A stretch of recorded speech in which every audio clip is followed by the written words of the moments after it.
Ես ազգությամբ ես դեմ ժողովուրդ ջան։ Ճիշտ է փոքրուց հավատքի մեջ եմ եղել, հայ Աստծո ժողովրդի մեջ եմ մեծացել,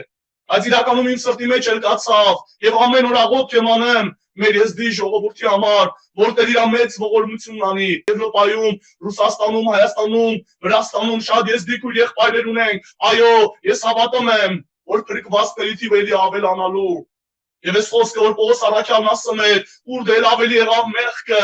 ընդեղ էլ ավելի եղավ Տիրոջ շնորհքը։ Եվ այս վերջի օրերի մեջ մենք տեսնում ենք Տիրոջ շնորհքը մեր եզդի ժողովրդի մեջ շատ մեծ է։ Թող Հիսուսի անունը փառավորվի։ Տիրոջ մոտ հայ չկա, եզդի չկա, ազգ չկա, ինչպես առաքյալն ասում, սուրբ ազգ, սեփական ժողովուրդ, որպեսզի հռչակեն անոր առաքինությունը, որ ինքը մեղավորի բարեկամն է, որ ինքը եկել է անգացին վերանելու։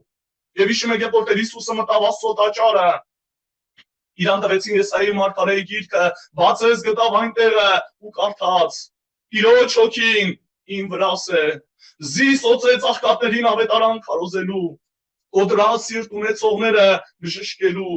գերիներին ազատություն, բանտարկյալներից բանտից անելու։ Թող Աստծո անունը փառավորվի։ Հիմա Հիսուսը իր հոգիով ներկա է ամեն ընտանիքում, որ հիմա լսում են, եւ ինքը նպատակով է ներկա։ Ինքը չի եկել դատապարտելու, այսօր ողորմության օր է, այսօր դատաստանի օր չի, այսօր բոլորիս համար ողորմության օր է, թող իր անունը փառավորվի։ Մեր Հիսուսը կենդանի է, ինչի համար է ողորմության օր։ Եթե կոտրված ես, եկել է քեզի բժշկի։ Եթե անմխիթար ես, եկել է քեզի մխիթարի։ Եթե հուսահատված ես, եկել է քեզի հույսով լցնելու, որտեղ մեր Աստվածը կենդանի բարի ու ողորմած Աստված է, թող իր անունը փառավորվի։ Իր հոգին աշխատում է այն անձանց վրա, ովքեր իր խոսքի վրա ունեն հաստատ հավատք։ Ինչպես Թեսաղոնիկեցիների ուղղված նամակում առաքյալի միջոցով Տիրոջ խոսքն ասում է երկրորդ գլուխ։ Ասում է, ես կգոհանամ Աստծմե, որ դու խոսքը լսեցիք, ոչ թե իբրև մարդու խոսք, ապա ինչպես ճշմարիտ է կենդանի Աստծո խոսք, որ նաև կներգործե, որին որ կհավատաք։ Ես ուրախանում եմ, որ եղբայրները խոսում են կենդանի Աստծո խոսք, եւ ովքեր որ հավատում են որպես կենդանի Աստծո խոսք, եւ այո Սուրբ Ոգին ներգործում այդ անձանց վրա, բժշկություն է կատարում իրանց հոգու աշխարհի մեջ, թող մեր Հիսուսի անունը փառավորվի, ինքը կենդանի է ժողովուրդ ջան։ Հիմա որ նստած լսում ես, հավատքով սիրտդ բաց, որ Տերը քո կողքն է, որ Տերը քո մոտ է, հեռու չի, ինքը քո մեջ է, ինքը քո հետ է, հավատքով սիրտդ բաց։ Ես մի օր տենց աղոթք եմ անում, ու տենց կարծես են շատ բարձր ձայնով էի աղոթքս անում, Տեր հետս խոսած, ասեց ինչի համար ես տենց աղակեմ, ես հեռու չեմ, ես քո մեջ եմ, դու հավատա, որ ես քո մեջ եմ, Աստծո ժողովուրդ, Տերն ուզում է, որ այսօր իմ ու քո մեջ Աստծո խոսքի վրա եղած հավատքը կարող բարձրանա, որ ինքը հեռու չի։ Դավիթը ինչի համար էր ասում, թե մավան շուքի ձորի մեջ ալպտտիմ, չարեմ պիտի չվախենամ, որովհետև դու ինձի հետ ես։ Ինքս ինքը տենում էր, հավատքով էր տենում, ոչ թե երևույթով էր տենում, ապա ինքը հավատքով էր տենում, որ Աստված իր հետ է։ Թող մեր Տիրոջ անունը փառավորվի, Աստծո ժողովուրդ։ Սրտիս մեջ կան մի փոքր կիսվելու, շատ չեմ երկարացնի, որ եղբայրներն են խոսան, մի փոքր կիսվելու Աստծո խոսքի շուրջ, որ այս օրերը իրա կարող են, այս առատության օրերը, մենք ոչ մեկս պարապ չվատնենք։ Առակաց 6-րդ գլուխ, 6-րդ համարում կարդում ենք, ասում ով ծույլ, մրջունին գնա, անոր ճամփաները տես ու իմաստուն եղիր, վասնզյանի կաթև իշխան, ոստիկան կամ տիրող չունի, բայց իր կերակուրը ամառվանեն կպատրաստե ու իր ուտելիքը ունցքի ատենը կհավաքե։ Թող Տիրոջ անունը փառավորվի, այս համարը մեզ բոլորիս ավերաբերվում ու կարծես այս օրերի մեջ ավելի շատ ավերաբերվում, ասում մրջունին գնա ու իմաստուն եղիր, ոչ ոստիկան ունի եւ ոչ տիրող, բայց ամառվանեն իր կերակուրը հավաքում է։ Եղբայրներ ու քույրեր, սա հոգևոր ամառ է, գիտեք, սա առատությունն է, որ մենք մեր տների մեջ նստած լսում ենք կենդանի Աստծո խոսք եւ նաեւ տենում ենք Սուրբ Օգու ձեռքը, նաեւ տենում ենք Սուրբ Օգու զորությունը, որ տարածվում է շատ իր խոսքին հավատացողների վրա։ Հիմա Աստված իմաստուն գտնվենք եւ այս առատության օրերի մեջ Ինչ անենք այս ամառը հոգևոր օգտագործենք ճիշտ։ Տեսեք Երեմիա մարգարեության 8-րդ գլուխ 20 համարը գրած է, Սահարյաների համար էր գրած, ամառը վերջացավ, հունսկը վերջացավ, մենք չփրկվանք ասում է Տիրոջ խոսքը։ Սիրելի Աստծո ժողովուրդ, մեր համար այս խոսքը չի ասվել, որտեղ մեր համար հոգևոր ամառը շարունակվում է, որտեղ մեր համար դեր այդ առատությունը կա, եւ Տերը բացել այս ճանապարհը, տվել այս հնարավորությունը, որ ամեն մի հոգի լսելով կյանքի խոսքը իր աշտեմարանի մեջ ամբարի կենթանի Աստծո խոսքը, ինչի համար, որտեղ ամառից հետո գալու է հոգևոր ձմեռ։ Մրջունը իմաստուն է, Տիրոջ խոսքը մեզի ուղղում է, որ մենք էլ այսօր իմաստուն լինենք։ Ինչ հավաքենք, աշխարհ հավաքենք։ Ես ժամանակի առումով չեմ ուզում երկարացնեմ, այս մի փոքր քիշացնեմ Հովսեփի կյանքի ծննդոց գրքից, երբ որ ժողովուրդ ջան Հովսեփը բանտի մեջ էր, փարավոնը մի երազ տեսավ ժողովուրդ ջան, եւ չկար մեկը, որ կարանար փարավոնին երազը մեկներ, որ իր հոգու աշխարհի մեջ խաղաղություն ինքը գտներ ժողովուրդ ջան։ Այս հետաքրքիր էր։ Ես ժամանակի առումով ամբողջ պատմությունը չասեմ, բայց երբ որ Հովսեփի համար լուրը եղավ փարավոնին, կանչեցին Հովսեփին, այնտեղ փարավոնը երազ էր տեսել 7 ասում է գեր երինջներ, դրանից հետո ասում է 7 նիհար երինջներ հելան ու կուլ տվեցին այդ գեր երինջներին, եւ դրանից հետո 7 առատ ու լեցուն հասկեր, եւ դրանից հետո 7 նիհար հասկեր կուլ տվեցին այդ առատ հասկերին։ Աստծո ժողովուրդ, ոչ մեկ չէր բավարարել փարավոնի երազը, պատմելուց, որ փարավոնը բավարարվել այդ երազի պատասխանով, որտեղ ինքը հասկացել էր, որ իր երազը 2 անգամ էր կրկնվել, 10 կարար լիներ։ Եվ Հովսեփը Տիրոջից առած ասեց, որ 7 առատ հասկերը ու 7 գեր երինջները, չաղ երինջները, դրանք 7 տարիներ են։ Եվ 7 նիհար երինջները ու 7 այդ ցամաք հասկերը, դրանք կրկին անգամ 7 տարիներ են։ Ասմատերը փարավոնին ցույց տվել Աստված, որ ինչ պետք է անի, որ 7 տարի առատության տարիներ ալնելու եւ 7 տարի սով ալնելու։ Հետարքիր է, ես կանով չբավարարվավ, ես ժամանակի առումով չեմ ասի, չեմ կարդա, բայց դա գրված է Ծննդոց 41-րդ գլուխ 28 համարից։ Եվ խոսք եղավ,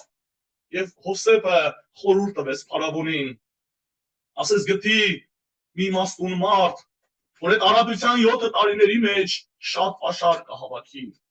Աստծո ժողովուրդ, եւ փարավոնն ասեց. արդյոք կգտնվի մեկը, որի ներսիդին բնակված կլինի Աստծո հոգին, ինչպես Հովսեփի մեջ էր։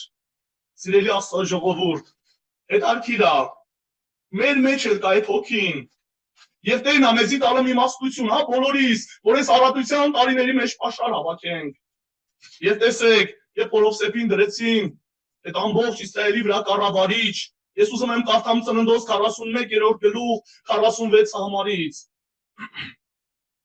Եվ Հովսեփը Եգիպտոս փարավոնի թագավորի առջև ելած ատենը 30 տարեկան էր։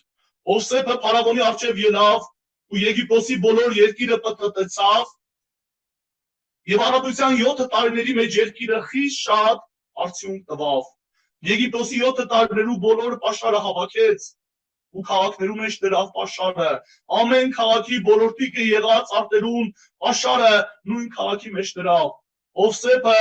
ծովու ավազի չափ խիստ շատ ծորեն դիզեց, այնպես որ հաշիվը չգալու համար չափելը ձգեց։ Աստծո ժողովուրդ, հետարքիր այս համարը,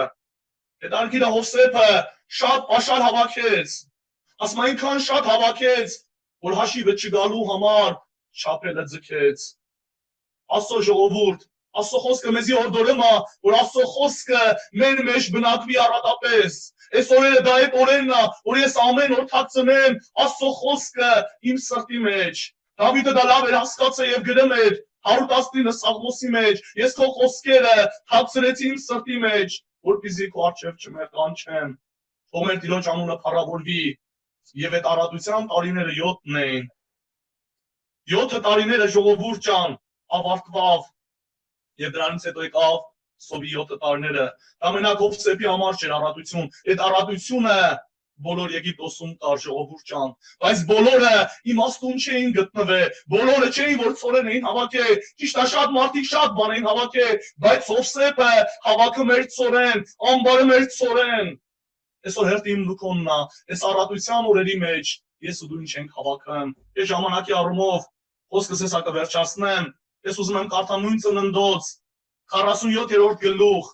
եւ երբ որ սովը սկսվավ 13 համարից գրած է, բոլոր երկրի մեջ հաց չկար, վասնզի սովը խիստ սասկացավ, ու Եգիպտոսի երկիրը եւ Քանանի երկիրը սովի պատճառով նվաղեցան։ Հովսեփը պաշարը ծախու առնողեն Եգիպտոսի երկրի մեջ ու Քանանի երկրի մեջ գտնված բոլոր ստակը հավաքեց եւ փարավոնի տունը տարավ ստակը։ Երբ Եգիպտոսի ու Քանանի ստակը հատավ, բոլոր եգիպտացիները եկան Հովսեփին ուսին, մեզի հաց տուր, ստակ չլալու համար, ինչու մեռնին քո առջևը։ Հովսեփը ասավ, ձեր անասունները բերեք, եւ եթե ստակ չկա, ձեր անասուններու փոխարեն տամ ձեզի։ Անոնք իրենց անասունները Հովսեփին բերին, եւ Հովսեփը հաց տվավ անոնց, ձիերու փոխարեն, ոչխարներու փոխարեն, արջարներու փոխարեն, էշերու փոխարեն, եւ այն տարի զանոնք հացով կերակրեց իրենց բոլոր անասուններու փոխարեն։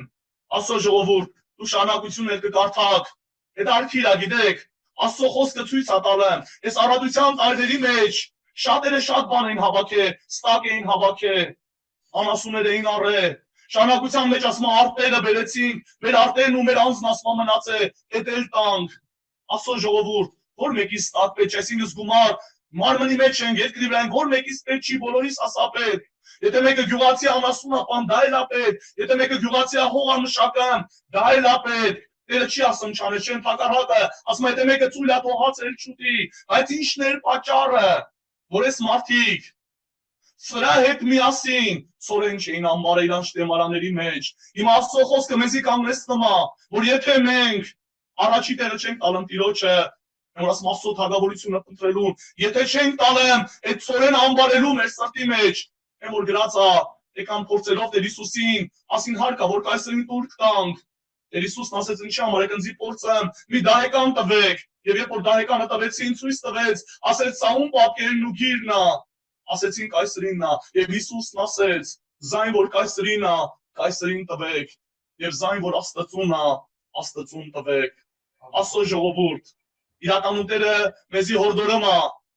որ առաջի տեղը տանք Տիրոջը, ինչ որ պատկանում է Տիրոջը, մենք ընդեղից չվեկալենք, այդ ժամանակը չվեկալենք, վատնենք ուրիշ տեղ։ Եվ Եփեսացիս,